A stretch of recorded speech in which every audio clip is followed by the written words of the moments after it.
You've been trying to hold it together, smiling on the outside while you're breaking on the inside, whispering prayers that feel like they disappear into the ceiling, wondering if God still remembers your name. You've told yourself, I can't keep doing this. You've cried when no one was watching.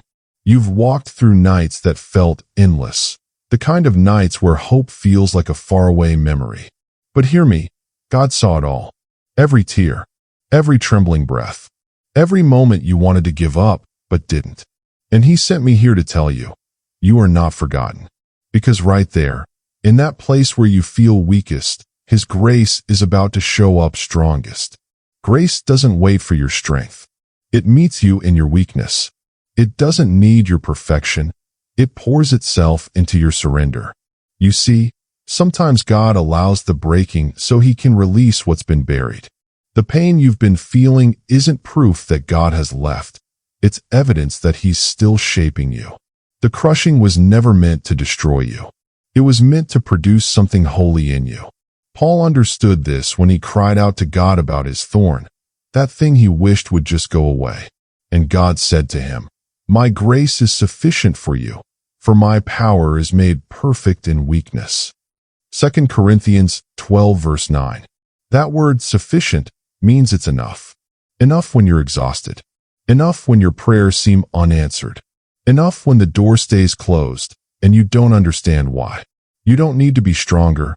You just need to lean deeper. Because where your strength ends, His grace begins. Maybe you've been measuring your progress by what you can see, how long it's been, how hard it's felt, how much it's cost you. But God measures by a different scale. He's not watching how perfectly you perform. He's watching how fully you trust. You see, grace doesn't just carry you. It transforms you. It turns what was meant to break you into what builds you.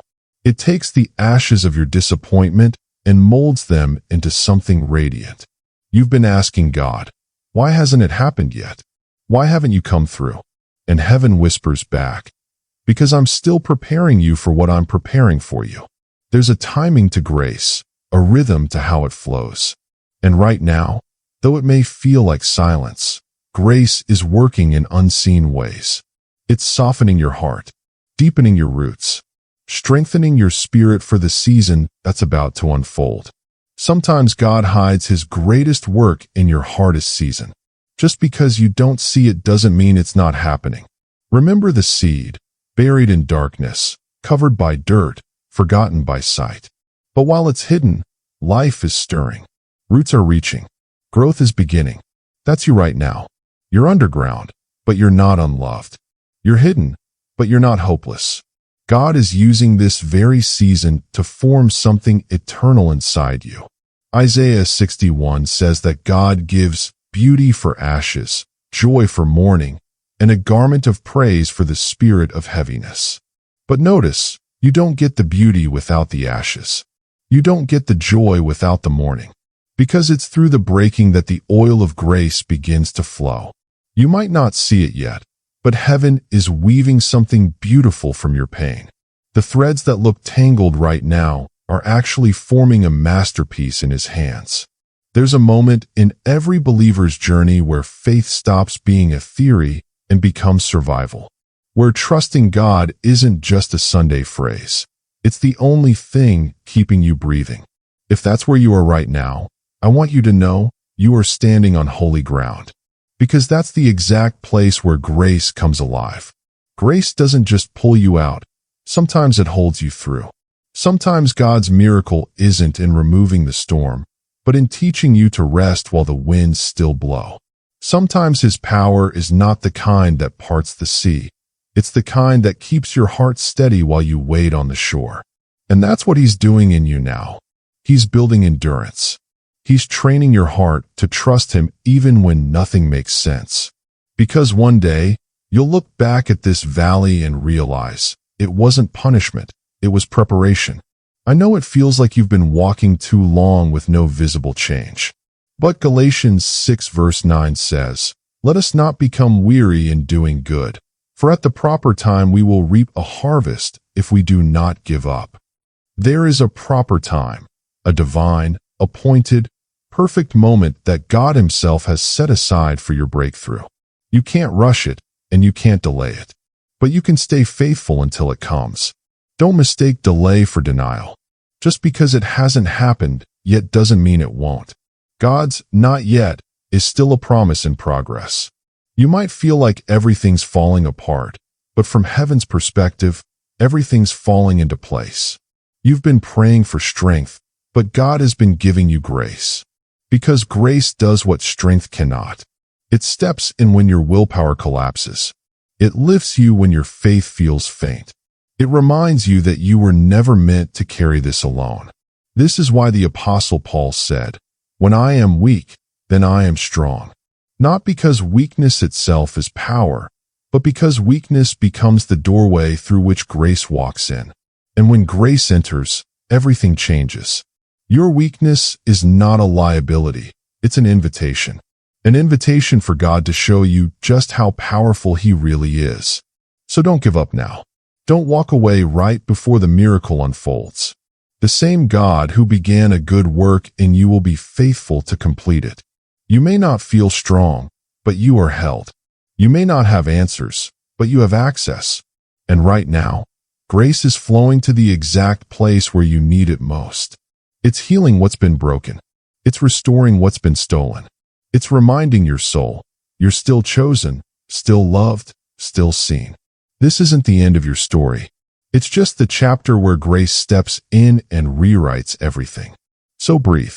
Let go of what you can't fix. And rest in the truth that God is not done with you yet. Because even here, in your weakness, especially here, His grace is enough.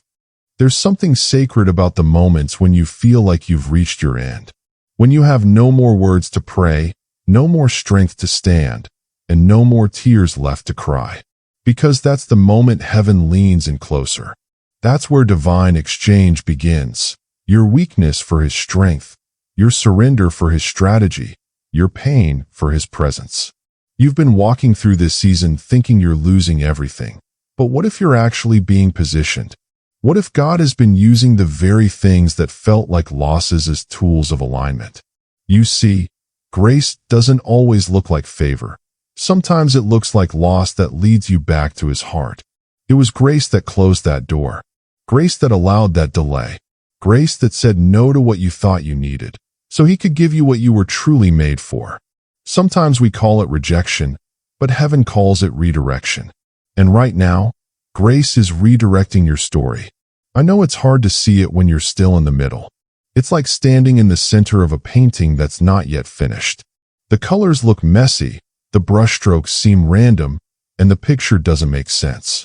But if you could step back and see it from heaven's perspective, oh, how beautifully it's coming together. Romans 8 verse 28 says, "And we know that all things work together for good to those who love God and are called according to His purpose."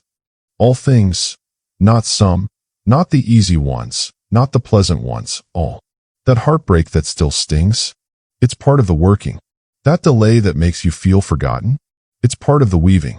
That disappointment that made you question God's goodness, it's part of the story He's redeeming. Grace takes every broken fragment and turns it into testimony. Every wound becomes a window for His glory to shine through. You may have thought your story was over, but grace says, not yet. You thought it was the end, but it's only the middle of a miracle in motion. God never wastes the middle.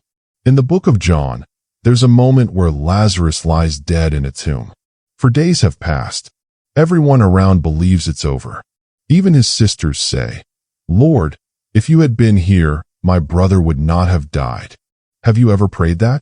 God, if you had just answered sooner, if you had just stopped this from happening, if you had just stepped in on time. But Jesus looked at them and said, "Did I not tell you that if you believe, you will see the glory of God?" And then, in His perfect timing, not theirs, He spoke life into what looked lifeless. That's grace. Grace that doesn't panic when the clock runs out. Grace that arrives right after the burial, just to prove death doesn't get the final word. You see, grace is not late, it's layered. It doesn't rush, it reveals. It walks you through process because promise is too sacred to be rushed. You've been in process. That's why it's been hard. That's why it's been lonely. That's why you've questioned if you're even doing something wrong. But hear me. This is not punishment. It's preparation. Just like gold must pass through fire to be purified, you've been walking through refining flames. But you will not be consumed. You will come out radiant. Isaiah 43 verse 2 says, "When you walk through the fire, you shall not be burned, and the flame shall not consume you." Notice it says when, not if. Because the fire isn't the end, it's the passage. The heat you feel is proof that something is being forged in you. And oh, how the enemy wants you to quit right here.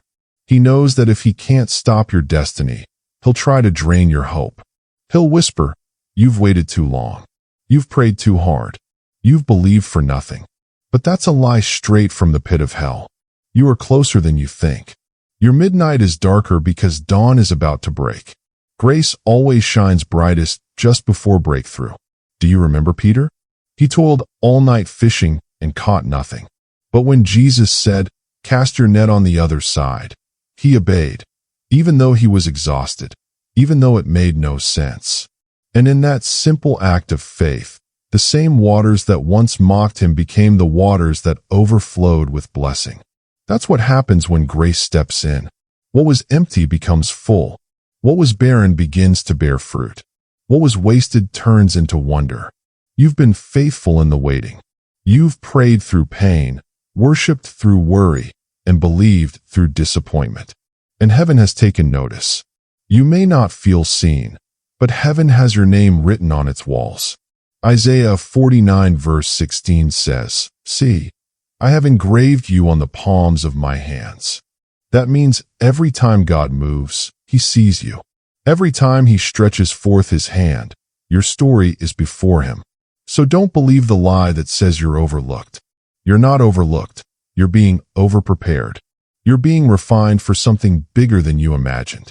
You're being shaped into someone who can carry the weight of what's coming. And that's why the process feels heavy, because the promise is heavy too. There's a divine turnaround coming. It may not look like what you expected, but it will be exactly what you needed. And when it happens, you'll realize it was grace all along. Grace that held you when you couldn't hold yourself. Grace that whispered hope into your midnight hours. Grace that carried you from breakdown to breakthrough. So don't give up. Not here. Not now. Not when heaven is so close to releasing what you've prayed for. This is your almost moment. You're on the edge of something only grace could have prepared you for. Keep standing. Keep trusting. Keep believing. Because grace, his grace, is still enough. You've been waiting for a sign that what you're walking through has purpose. You've been whispering, "God, if you're still with me, show me something. Remind me you haven't left." And this moment, right here, right now, is that reminder. Because God sent this word as confirmation, you are still in his plan. You haven't fallen behind. You haven't missed your moment. You are exactly where grace knew you would be. It may not feel like progress, but heaven calls this process. And process always comes before promotion. Before every resurrection, there is always a grave. Before every new beginning, something old must be buried. You've been in the burial stage, where dreams felt delayed and prayers felt unanswered. But what if what looked like an ending was actually God planting you? Seeds don't die when they go underground. They're just hidden for a time. And the same is true for you. Grace covers what others overlook. It wraps around your buried places and whispers, "You're not forgotten. You're becoming." Think of Joseph. Betrayed, misunderstood, imprisoned, all before the palace ever called his name. If you looked at his middle season, you'd call it failure. But heaven called it formation. Because even when Joseph was forgotten by men, he was remembered by God. And one morning, one single morning, everything shifted. From prison to promotion. From forgotten to favored. From obscurity to overflow. That's what grace can do. It can rewrite decades of pain in a single moment of divine intervention. You've been waiting for your Joseph moment. And I want you to know, it's coming. The waiting has not been wasted. The pain has not been pointless, because every step you've walked has been leading you toward purpose. Grace has been quietly writing chapters behind the curtain of your suffering. And soon, the stage will open. Soon, you'll see why it had to happen this way. Psalm 37 verse 23 says, "The steps of a good man are ordered by the Lord." Notice, it doesn't say the leaps, or the victories, or the mountaintop moments. It says steps, even the slow ones, even the weary ones, even the ones you took trembling, wondering if God was still there. He was. Every step, guided. Every delay, designed. Every disappointment, destined to develop you. There's something about grace that hides you when you're not ready. Because visibility without maturity destroys destiny. And some of what you've been calling delay is actually divine protection. If God had opened the door earlier, you would have walked into it unprepared. If He had given you what you wanted too soon, it might have crushed you instead of blessed you. But grace said, "Wait, I'm still strengthening your foundation." You're not behind schedule. You're on heaven's time, and heaven's timing is always perfect. Habakkuk 2 verse 3 says, "For the vision is yet for an appointed time. Though it tarry, wait for it, because it will surely come, it will not delay." The vision hasn't died. The promise hasn't expired. It's just been marinating in the hands of a perfect God who knows when to release it. And maybe right now you're saying, "But I'm so tired. I've waited so long." I hear you. God hears you. But do you remember Elijah? After years of drought, he climbed to the top of Mount Carmel to pray for rain. He sent his servant to look toward the sea. Once, twice, 5 times, 6 times, nothing. But Elijah didn't quit. He kept praying, kept believing, kept watching. And on the 7th time, the servant said, "I see a cloud, the size of a man's hand." Just a small sign. But that was enough for Elijah to know rain is coming. Maybe all you see right now is a small sign, a flicker of hope, a tiny door, a faint whisper that things might change. Don't dismiss it. That's your cloud. That's your confirmation that the drought is almost over. Because the God who sends clouds always sends rain. Grace is moving even now. While you're watching this, heaven is aligning things in ways you can't yet see. People are being positioned. Doors are being prepared. Hearts are being stirred. You may not feel it, but the atmosphere of your life is shifting. You're stepping out of the season of almost into the season of finally. And when it happens, you'll look back and realize every waiting night, every unanswered prayer, every tear-soaked pillow was not wasted. They were all seeds in the soil of grace. And grace never fails to bloom. So, lift your head again. Shake off the shame of delay. Stop calling yourself behind.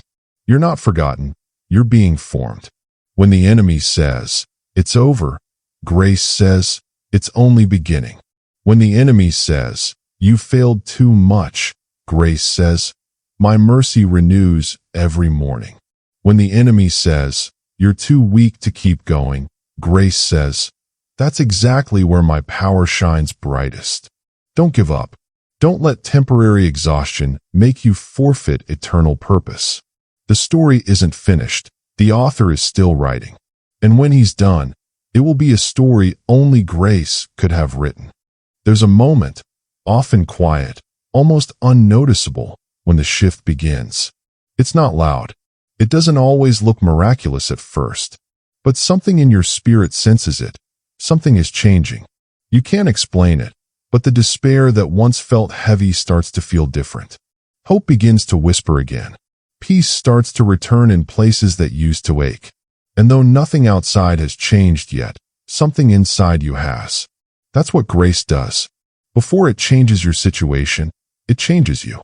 You see, grace isn't just God's rescue. It's His rebuilding.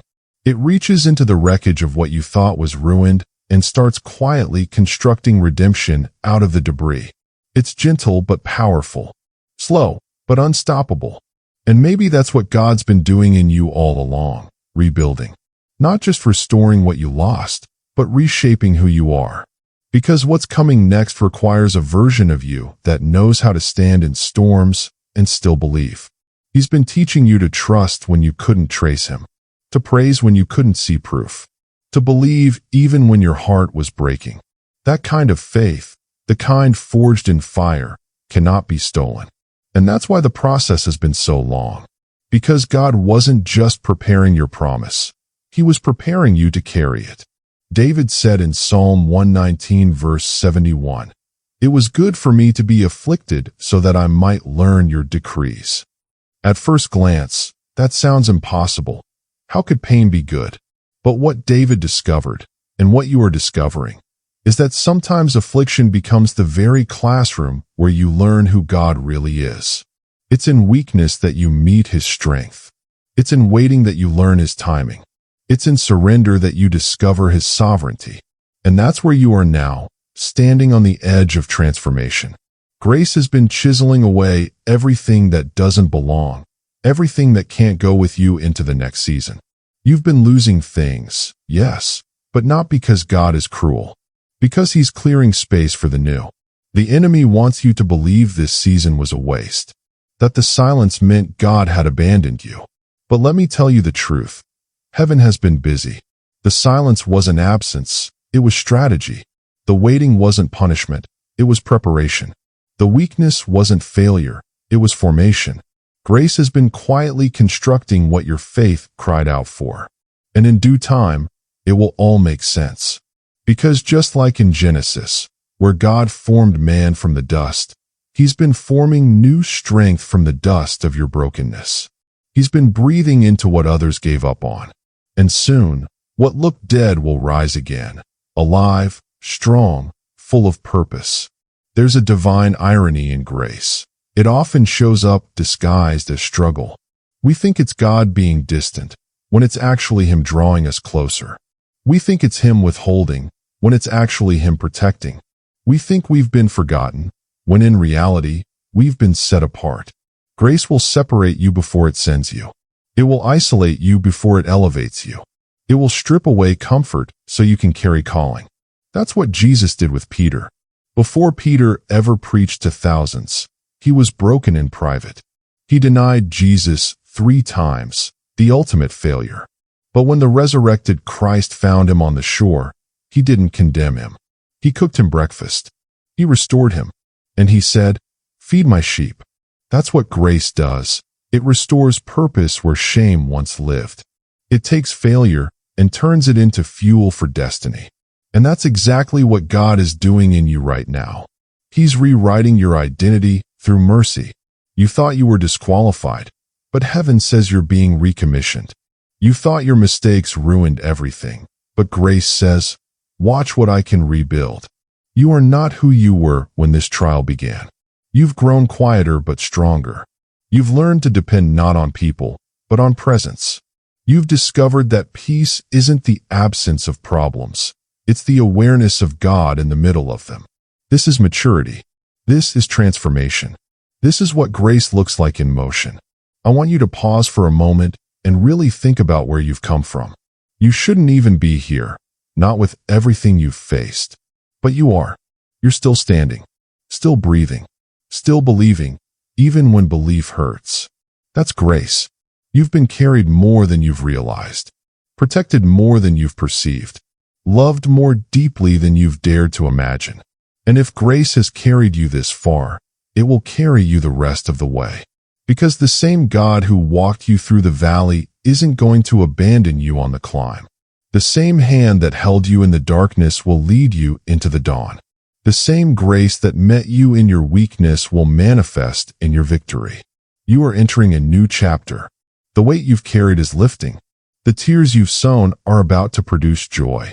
And the prayers you thought were forgotten are about to echo back as fulfillment. You may not know how it will happen, but you don't need to. You just need to know who holds the outcome. And he's faithful, always faithful, even when you can't feel it, even when you can't see it. So rest, child of God. Let the striving stop. Let grace do what grace does best: restore, redeem, rebuild. Because soon, your weakness will become your greatest testimony. And when others ask, How did you make it through? You'll smile and say, "It wasn't me, it was His grace."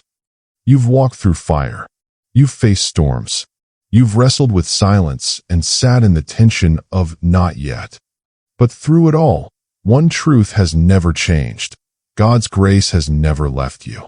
Even when you didn't feel Him, He was there, in every tear, every delay, every broken piece. And now, after all the waiting, something is shifting in the atmosphere of your life. The season of endurance is turning into a season of emergence. The strength of God is rising from the ashes of your weakness.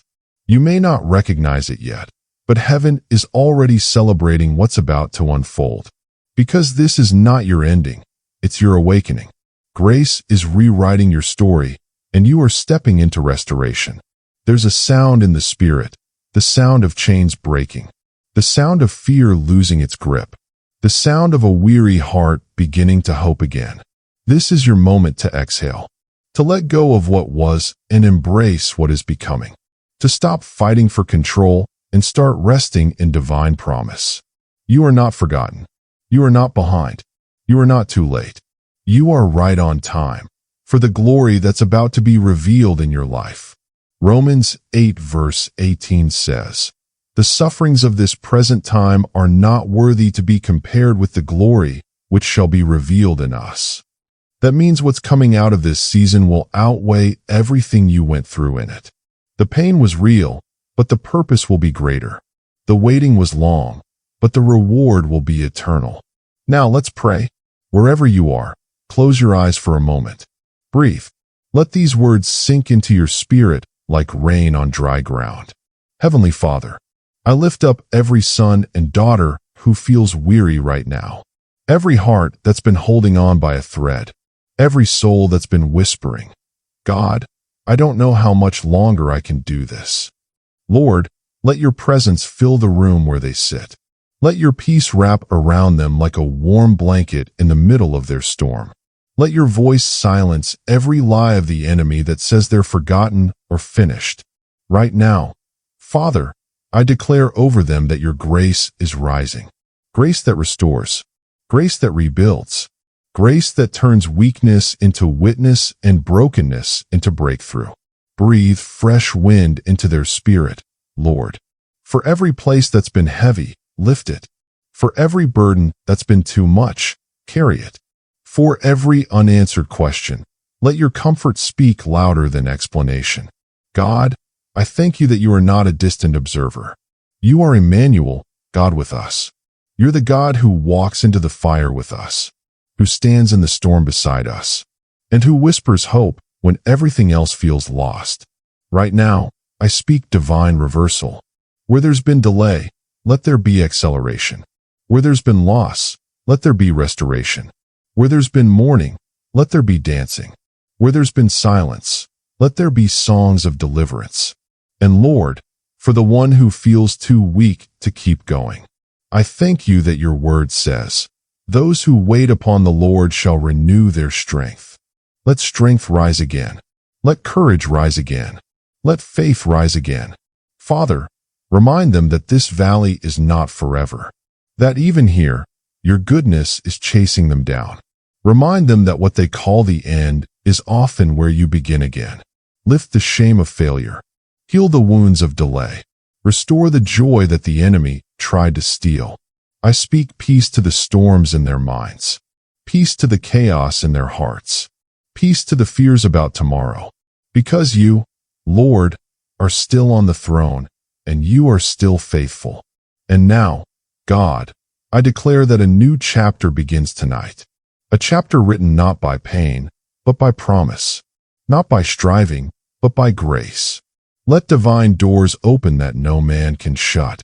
Let long-awaited prayers suddenly find their answers. Let weary hearts suddenly feel your presence again. Father, thank you that the same hands that formed the stars are holding their story.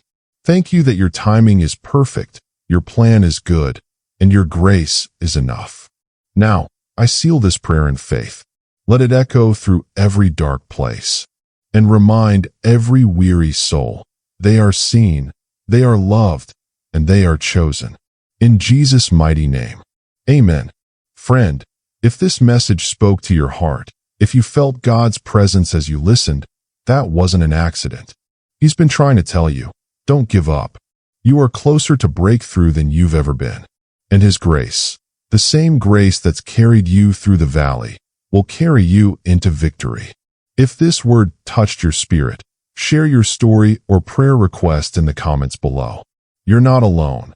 We are a family of faith, walking together, believing together, and waiting together on the promises of God. And before you go, take a moment to like this video, subscribe, and turn on notifications so you never miss another word of encouragement. Because this is just the beginning. The best that God has for you is still unfolding, and grace will meet you every step of the way. So hold on. Don't give up. And remember, even in your weakness, especially in your weakness, God's grace is your greatest strength.